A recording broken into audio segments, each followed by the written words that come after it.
Uttaranchal University, Dehradun, NAC A+ accredited university.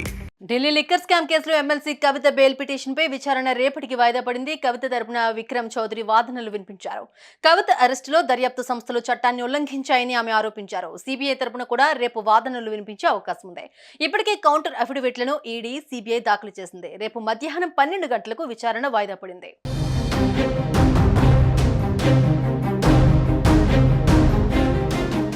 Delhi liquor scam కేసులో ED, CBI నమోదు చేసిన కేసులో బెయిల్ మంజూరు చేయాల్సిందిగా ఎమ్మెల్సీ కవిత దాఖలు చేసిన పిటిషన్లపై ఢిల్లీ హైకోర్టు విచారణ చేపట్టింది. ఆమె తరపున వాదనలు వినిపించిన న్యాయవాది విక్రమ్ చౌదరి నిబంధనలకు విరుద్ధంగా కవితను అరెస్ట్ చేశారని అన్నారు. మహిళలను విచారించే సమయంలో స్పష్టత కోసం సిఆర్పిసిలోని అంశాలను లేవనెత్తుతూ సుప్రీంకోర్టులో పిటిషన్ వేశామని, దానిపై విచారణ జరుగుతూ ఉండగానే ఈడీ, సిబిఐ సమన్లు ఇచ్చాయని కోర్టుకు వివరించారు. ఇదే విషయాన్ని సుప్రీంకోర్టులో ప్రస్తావించగా తదుపరి విచారణ వరకు సమన్లు ఇవ్వబోమని అదనపు సొలిసిటర్ జనరల్ ప్రకటన చేశారని అన్నారు. ఇంతలోనే ఒక రోజు కవిత ఇంట్లో సోదాలు నిర్వహించి అదే రోజు సాయంత్రానికి అరెస్ట్ చేశారని చెప్పారు.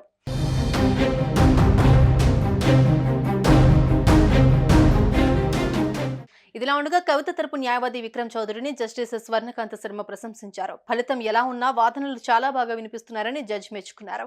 కవిత తరపు న్యాయవాది విక్రమ్ చౌదరి పలు కీలక విషయాలను కోర్టు దృష్టికి తీసుకెళ్లారు. కవితపై కఠిన చర్యలు తీసుకోబోమంటూ సుప్రీంకోర్టులో ఈడీ అండర్ టేకింగ్ ఇచ్చిందని, కవిత వేసిన రిట్ పిటిషన్ సుప్రీంకోర్టులో పెండింగ్ లో ఉన్న కారణంగా విచారణ ముందుకు సాగడం లేదని ఈడీ సుప్రీంకోర్టుకు లేఖ రాసిందని తెలిపారు. తామిచ్చిన అండర్ టేకింగ్ తదుపరి వాయిదా వరకే అని చెప్పారు.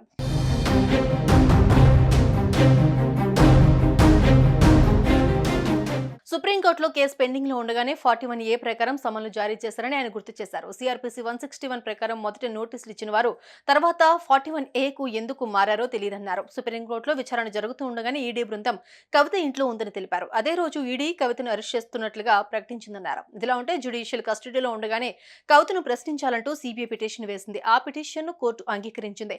కానీ కవితకు మాత్రం ఎలాంటి సమాచారం లేదని తెలిపారు. సిఆర్పిసి నిబంధనల ప్రకారం సిబిఐ ప్రశ్నించాలంటే కవిత వాదన కూడా పరిగణలోకి తీసుకోవాల్సి ఉంటుందని స్పష్టం చేశారు.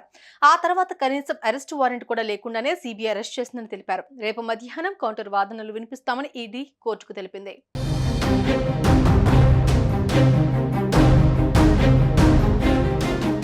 సుమన్ టీవీలో మీ పర్సనల్ అండ్ బిజినెస్ ప్రమోషన్స్ కోసం కింది నెంబర్కి కాంటాక్ట్ చేయండి.